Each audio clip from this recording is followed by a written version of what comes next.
Hello everyone, welcome to part 2 of this week's Shed NV podcast. We have a very special guest this week. It's none other than Ryan McGivern. Thank you for having me, boys. Ryan, how's it going? Not too bad. So we'll start off, before we get into the football stuff, we'll start off with a personal question. You've recently become a dad. How's that been going for you? Very good. I think listening to a lot of other mums and dads and people, I think we've got a very good baby on our hands. Although we're only 7 weeks in, I think she's eating really well, sleeping very well. She's only up once in the middle of the night, so fingers crossed. Last night actually she didn't wake up at all. Put her down, she slept through till about 8 o'clock this morning from 9 o'clock last night. So if I go home tonight and that's the same case, then I'll be very lucky. But no, it's been a big change to the house, but one we've both been waiting for and delighted with. And can she ping a ball 60 yards on somebody's toe yet? Don't know, but we'll work on it in a couple of years. I was going to say 7 weeks and you've got fatherhood cracked, Ryan. That's pretty good going. No, I don't want to count. Chickens too early, but so far so good, and yeah, she's been good as gold so far. So fingers crossed it stays like that. Good stuff. Well, look, I mean, from a football perspective, obviously because we're a football podcast, but as much as we'd love to talk about your lovely daughter, you know, for the entire programme, I mean, I suppose from your perspective, obviously, what are we now, 3-4 months into the season? I mean, how have you found sort of coming back to your hometown club? Yeah, no, I've really enjoyed it. I think obviously we got off to an unbelievable start. If you had said before the season we're going to win 6-7 games on the bounce, be sitting flying top of the league, no one was, as much as we would wanted to be there, it would have been sort of unrealistic to ask that, but we did. We got off to a flyer, and then recent weeks we've sort of had a wee bit of a slump, but to be fair, at this level I think everyone's going to have that sticky period at some point in the season. Hopefully we've had ours. We've come out the other side of it on Saturday with a good 2-1 win that we dug out in the end. And to be fair, like personally, they're the games that you prefer to win. I don't think we've, maybe the Anna game away where we've started really well and dominated the whole game. You're not really going to dominate a game from start to finish at this level, and hopefully the 4-0s and 5-0s do come further down the line, but it is hard to beat a hard fought 2-1 win away from home, and obviously it put us back on top of the league where we want to be. So yeah, no, it was a good weekend. Yeah, like we were just saying before you came up in part 1, like we came through our kind of sticky patch, you could call it, and we're still top of the league, which is brilliant.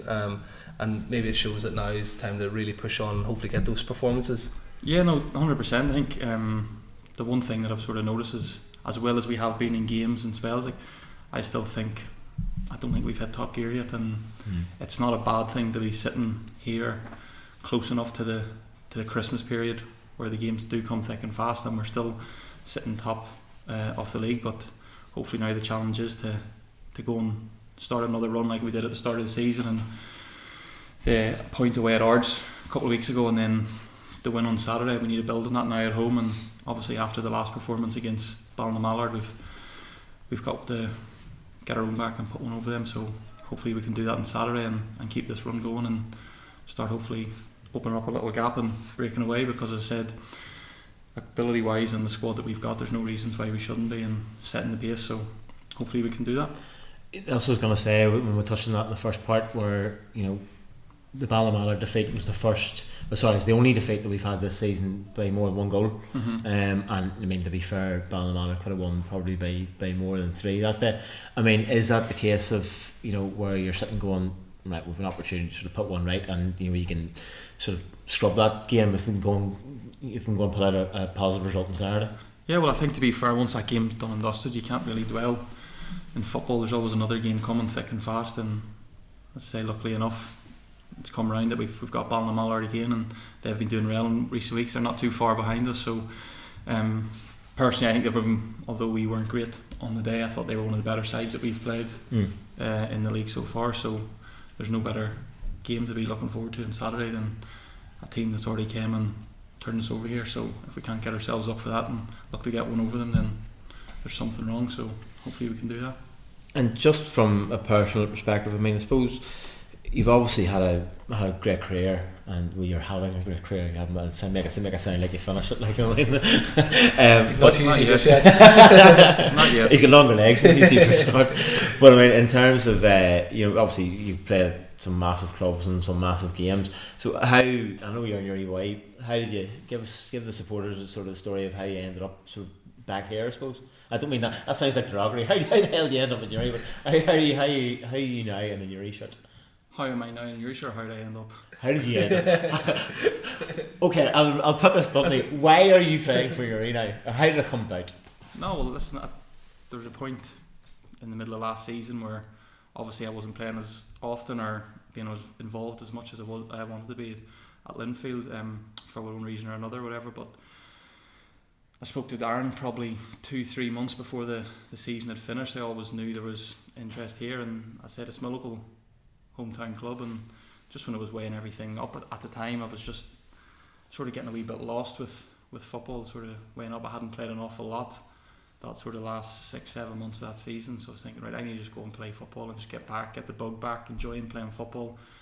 As I said, I've been involved full-time football since I was 14 years of age, so it's been a long time, and it's always been my number one priority. It's been my job, it's been everything, and everything's worked around football, whereas I knew there was going to be a little baby on the way. I sort of needed to just sort of restock, take everything back again, and thought I just want to get back to enjoying playing football first and foremost. And the Newry appealed to me, and I give Darren my word, literally within a week or two of speaking to him, he was done a great job. He didn't have to do a great job to sell the club to me, because I knew what the club's ambitions were, and obviously the main aim is to get back into the top flight. So when I just took stock of everything and weighed everything up, there was interest from other clubs in the Premier League.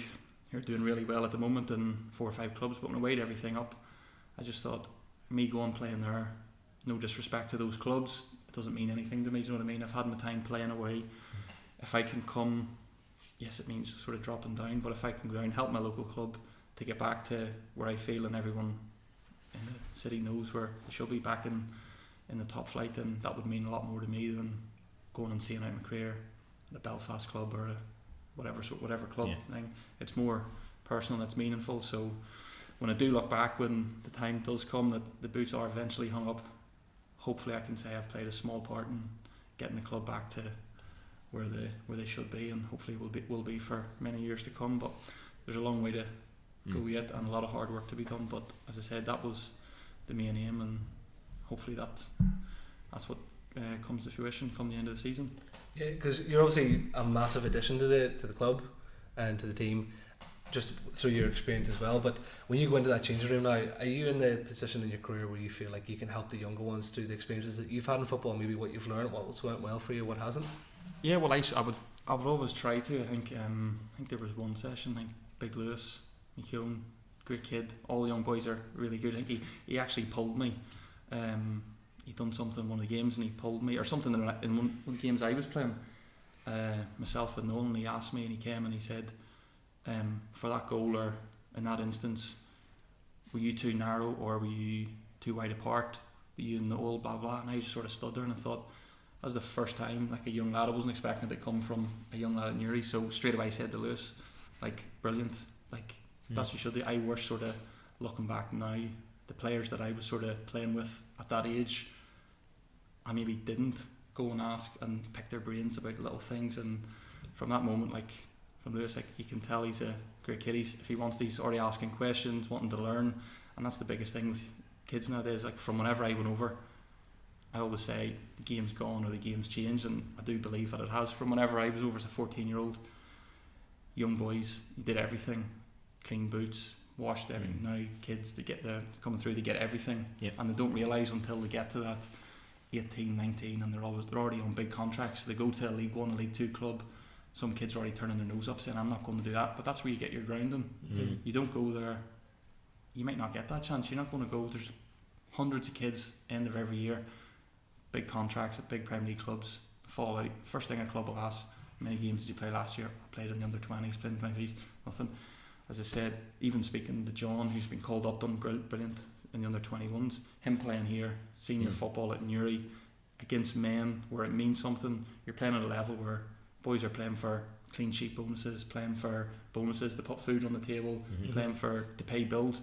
It's more meaningful, and they're going to get so much more learning development out of playing at this level than playing in under 18s or under 19s, under 20s football. So yeah, if I can, I'm not going to go and pester the young lads, but if I feel something I could help them with or something help them along the way, then I will say it. But that was just one instance. Lewis came to me and it sort of stuck with me, and I was like, he obviously cares about his game and he wants to learn, because a lot of kids have all the ability in the world and some kids don't really want to listen, do you know what I mean? And if you're not prepared to listen, then you might fall short further down the line. You touched on there about, you maybe wish you'd picked the brains of maybe certain players that you played with back in the day. I mean, if you could sort of pick a couple of players, or a few players that you played with that maybe one you wish you had done that, you wish you'd gone over and spoken to them, and asked sort of for advice, or who's sort of the best player in terms of all round everything that they did to improve their game that you played with? To improve their game, well, straight away just thinking about it, like, I'm not to say we didn't go and speak to people, you did, but just looking back now, obviously doing my coaching badges and looking at the game in a total different perspective, when you get that little bit older, whenever you're 18, 19, you play, you go, you train, you go home, you do your bits action in the gym. But when you get older, you really look back and think, maybe should have asked. Yeah, you wish you just soaked it all up. No, I did. We obviously did soak it up. I always would have watched how players were, like Vincent Kompany, David Silva. He was one, like, people say to me, even like Michael Richards, like, he's so big, never ever seen that guy in the gym. You know what I mean? People think he's a brute, never been in the gym. Whereas David Silva, player, never see him in the gym. Anything he was doing in the gym, it was just body strength stuff. Whereas if you watch him, any game you've seen him play in the Premier League, how many times he get knocked off the ball? Never. He's so clever how he uses his body, and just when you pick up little things, even around the training ground, like, people would clean their boots for them. Players at that level coming in, no, I'll clean my own boots. Just little things like that. Whereas as the years are going on, you think that's dying out of the game. You're not going to see. You see 17, 18-year-old kids in academies throwing their boots and wanting everything done for them. You know what I mean? They get spoiled. You know what I mean? Like, I was in that position. We did still have to do quite a lot for ourselves, but now it's gone to the next level. Kids are getting literally everything done for them. But I could literally just list anyone in that City squad. But just Vincent Kompany was probably one that you looked at, and everything that he done was real leader, certainly, to the best of his ability. Like, there was never any shortcuts. And then even there tonight, just speaking to, I think, to Fra and that in the changing room, Craig Bellamy was another one. People might look at him and think, oh, he was a little pest, he was this, that and the other. They might not have nice things to say about him. Yes, there probably were times that he probably thought he's a bit of a clown or whatever, but what a professional. Like, if he's seen anyone not pulling their weight or taking shortcuts, whether it be a warm-up, not going round the cone, something as simple as just go round the cone and warm up, checking it, like, he would pull them up on it, and like, that's obviously what served him well through his career. So them two probably stick out. Well, maybe three: David Silva, Kompany, and Bellamy. That thing would stick out to mind. Was there anybody you played? I'm sure there has been, that you played against that you went, phenomenal player that you played directly against. I mean, if you were playing left back, it was a right winger, or you were playing centre back, it was a centre forward. That you just went, a phenomenal player. Maybe not necessarily the big names, but somebody that was really, you just thought was top class. That twisted me inside out. Well, I was sort of trying to put it in a nice way, like. And James Dalen doesn't count in training. To be fair, you get asked that question all the time, and everyone will always say Ronaldo and Annie playing in Portugal and some of the international games, some of the big names, whatever. But on that night, no. I think we done quite well against the two of them. But the one game that sticks out, not so much a player, it was a game. I was on loan at Leicester. I was 18. It was away at the Liberty Stadium, and I think it was Swansea. If I remember it, Swansea. If I remember right, I think it was Brendan Rodgers' side or Roberto Martinez. Can't remember. But they were like just total football, and Nathan Dyer was playing right wing, so he was about 4 foot but up to my waist, wiry as anything, couldn't knock him off the ball, ran all day, like bundle of energy, like going inside, going outside, going long, coming short, just literally twisted me inside out. And sitting looking at the clock saying, right, when's he coming off? Looked at the clock, it was about 70-75 minutes, seen his number coming up, and I was like, delightful. Looked over, Scott Sinclair was on. So he came on for the last 50 minutes. I was blowing out my arse. definitely don't need this. But that's probably one game where I come off the pitch thinking, don't get me wrong, I was 18, was out on loan at Leicester, still learning, still probably only maybe 10th or 11th game in senior club football.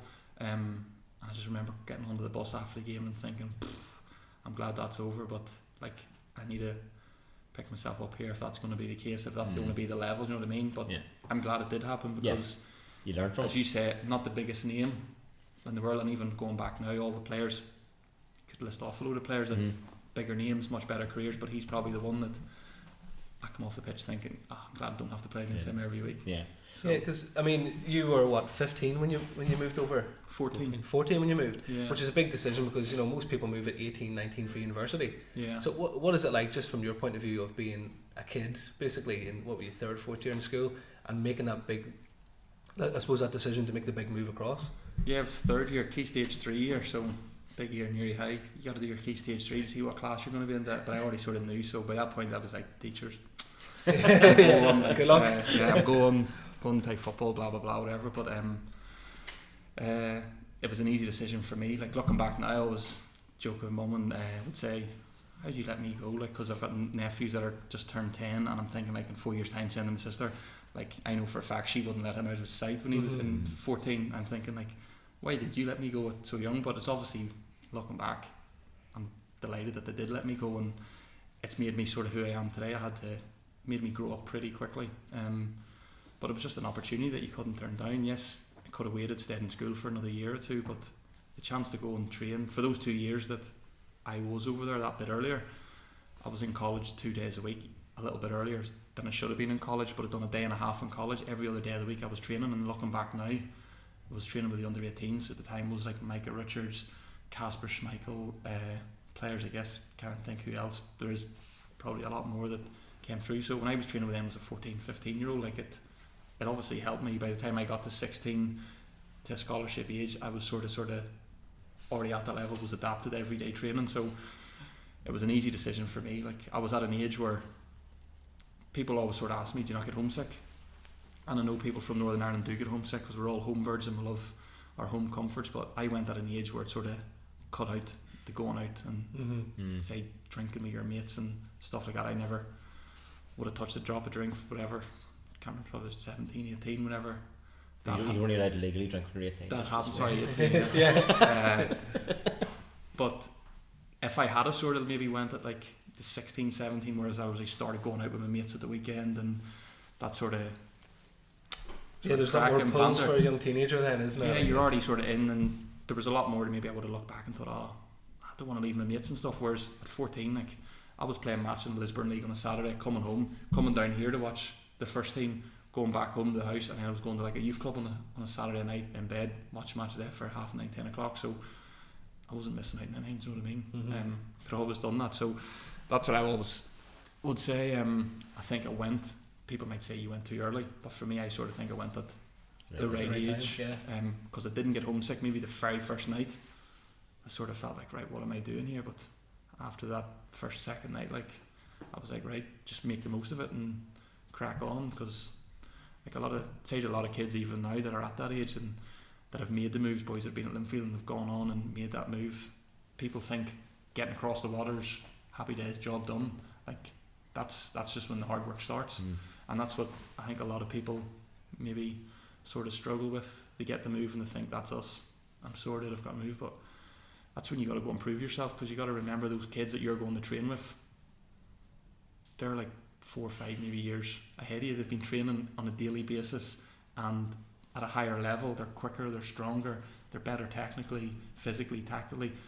They're ahead in every aspect. So when you go over there, you literally have to adapt pretty quickly and throw yourself in 2-footed, and if you don't, then you fall by the wayside and eventually make your way sort of back home or fall down the ladder. So luckily enough for me, I got my chance and sort of look back and think I'd done okay. So, well, I mean, you got your first Northern Ireland call up when you were 18, is that right? Yeah. I mean, what was that? I mean, I remember you made your debut in Hampton Park against Scotland, and you did probably quite a few people's dream where you emptied Scott Brown, I remember, and get sent off. Not for the second one, for the first one. Well, yeah, it was part of it. But I mean, what was obviously very early in your career. I mean, it's 4 years, as you've touched on there, about going over at England, and quite young and doing it. And 4 years after that, you're playing for your country. I mean, what was the feeling like whenever you got the call to say you're selected? Yeah, it was a bit weird, to be honest, because I was actually on my way home anyway. It was my first call up for the under-21s. We literally played in the Milk Cup that pre-season. You won that, didn't you? We won the Milk Cup. Yeah. Was that around the same time? Did you win the Milk Cup and the FA Youth Cup around the same time? Yeah, within a year. We won the FA beat that Youth Chelsea Cup team in the final, didn't you? Yeah. Beat Chelsea in the final, but yeah, it was then we come back that pre-season, so it was the first pre-season up then with reserve, sort of first team combined, and the Milk Cup falls into that pre-season bracket, so I missed a chunk of pre-season. Came home, it was under 20s at the time. I think the elite section was like under 20s or under 19s, but anyway, it was just buzzing to get called up to play in that because it was like a year early. Nigel Worthington, manager at the time, he came and he was with us for the full week. He was really good in that aspect of wanting to know what the young players were like coming through, and he was great with me. Listen, he'd give me my chance, but from that, maybe I was left back at the time, he was a left back, so maybe sort of saw maybe something. Maybe it was a her. It's sort of grey blood. Yours is Egyptian blood. Same build. But no, that whole week was really good. We ended up winning the Milk Cup, which going into at the time I don't even think it was expected. Expected. I think we played Chile in the final, and to get to the final, we sort of celebrated as if like we're overachieving. Yeah, do you know what I mean? Fair enough, yeah. Northern Ireland, something against the big countries, but we beat Belgium in the quarterfinals.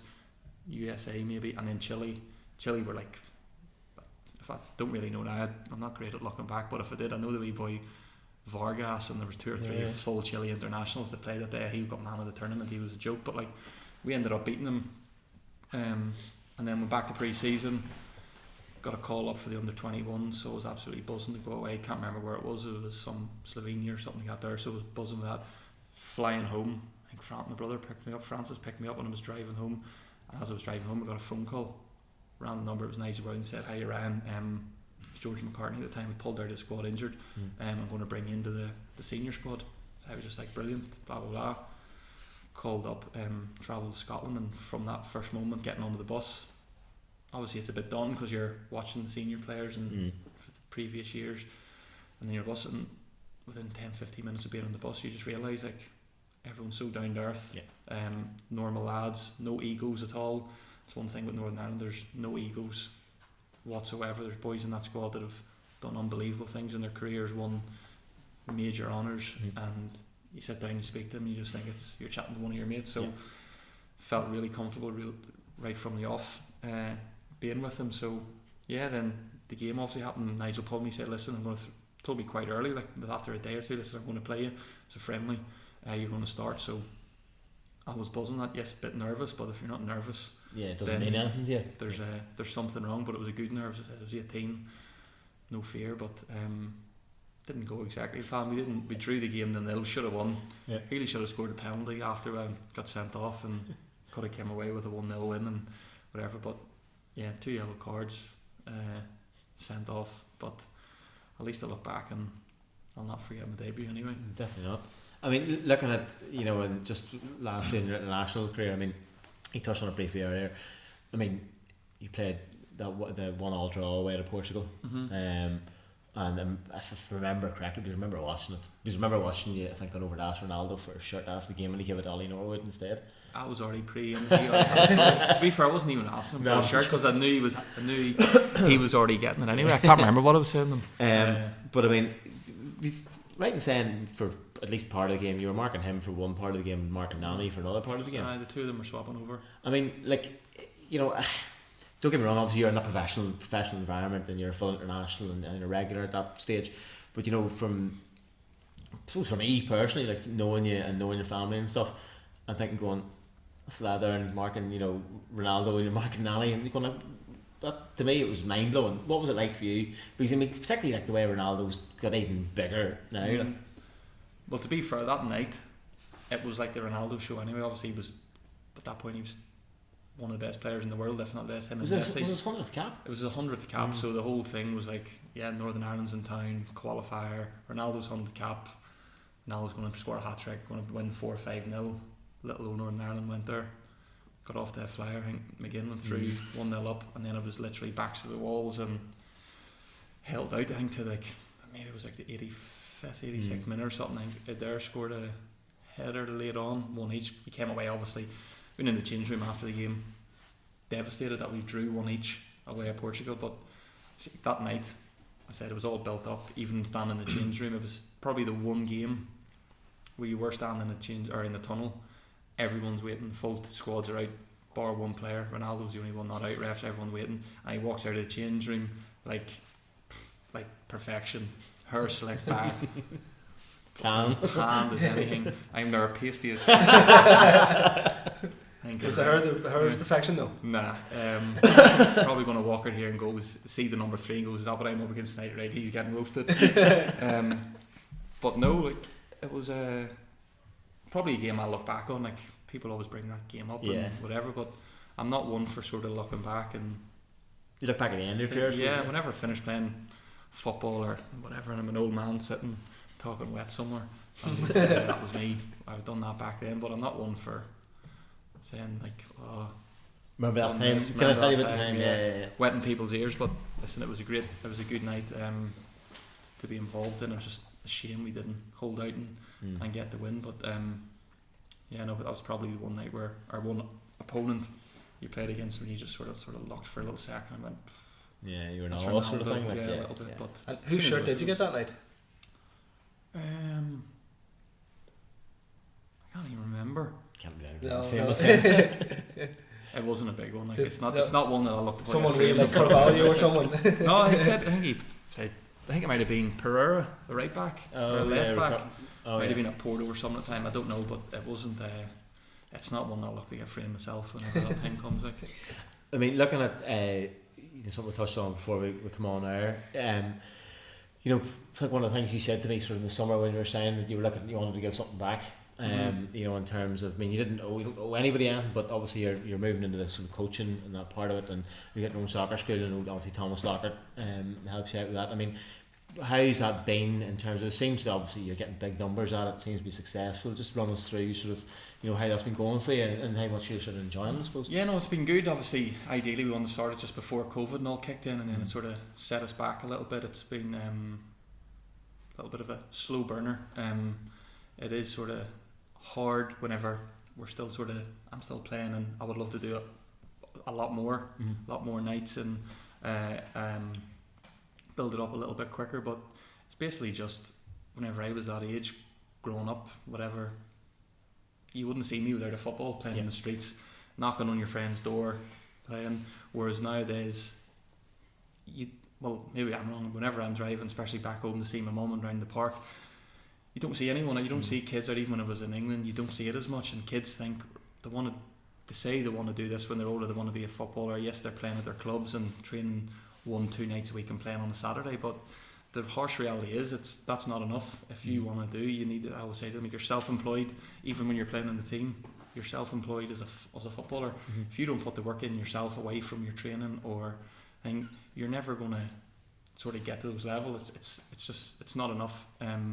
And ability will get you so far, but you need to have that attitude and sort of discipline and sacrifice. So I just sort of thought, kids in the local area, yes, there's a lot of football available to kids, but I just thought if I could come back and help out any little kids that are sort of starting off from grassroots, just to fall in love with the game. I've been that stage where I've been a kid, absolutely adored, eat, breathe, sleep football, to sort of full circle, being through the professional game, coming out the other side, seeing some things that you shouldn't really, you don't think you're going to see, or you don't think is real in football. But the harsh reality is, football is a ruthless business, and a lot of kids do fall by the wayside. So it's basically just from kids at 4 or 5 years of age right the way up to, I think we go up to 13, 14, but I do want to build it to older kids, because there is a lot of talent. Like Newry and Mourne's a massive scope of an area, do you know what I mean? Like if I've come from the area, managed to do what I've done,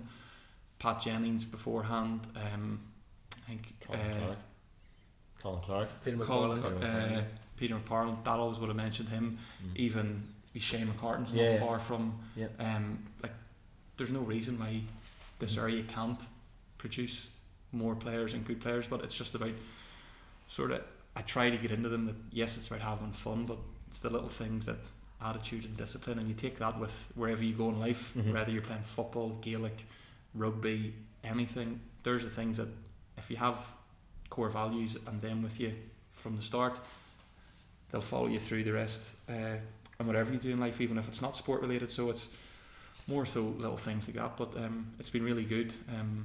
A really good bunch of kids, eager to learn, want to learn. The camps have been really good, and obviously the Monday night football down here has been good. It is a little bit difficult because there are a lot of Gaelic football and other sporting events. There's always training nights, so it is hard to find a night that fits everyone, but obviously as we go on, I would like to get on more nights and to build it up a little bit more. But for what we're doing at the moment, it's really good, and I've come across a lot of really good kids, keep you on your toes, but it's just really good to see kids at that age just smiling and enjoying playing football, and sort of looking back and thinking that's what I was like at that age, and things like that weren't on when I was a kid. I don't know if it was for you, but now kids have everything. There's camps here, they're doing after schools, there's so much, whereas there wasn't back then. So yeah, the more they have.